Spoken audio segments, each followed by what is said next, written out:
આઝાદીના 77 વર્ષ બાદ પણ ગુજરાતમાં જાતિ વિશે માનસિકતા જીવિત જોવા મળે છે. ભરૂચ તાલુકાના કેલોદ ગામે એટ્રોસિટીની ફરિયાદ નોંધાઈ. આઝાદીના 77 વર્ષ બાદ પણ ગુજરાતમાં જાતિ વિશે માનસિકતા જોવા મળી છે કે હજી પણ કહેવાતા સવર્ણ અનુસૂચિત જાતિની સારી સ્થિતિને જોઈ શકતા નથી. તેઓ દ્વારા પ્રત્યે હજી પણ જાતિ વિશે માનસિકતા ધરાવે છે.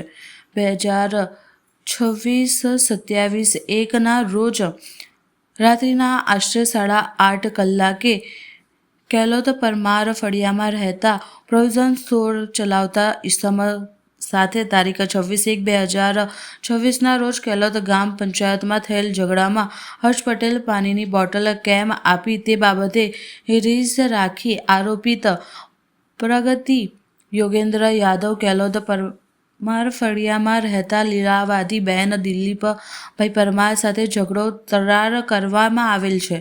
માં બહેન ની ગાળો પણ આપવામાં આવી હતી. ફરિયાદીના ઘરની બહાર નીકળી દુકાન આગળ આવી આરોપી પ્રગતિ ફરિયાદને જેમ ફાવે તેમ બોલવા લાગ્યા અને જાતિ વિશે 2-3 વખત ડેડી જેવા અપમાનજનક શબ્દો બોલ્યા હતા. ઉશ્કેરવાળી ભાઈ બોલાવીને ફોન કોલ કરીને બોલાબોલી કરવામાં આવી હતી.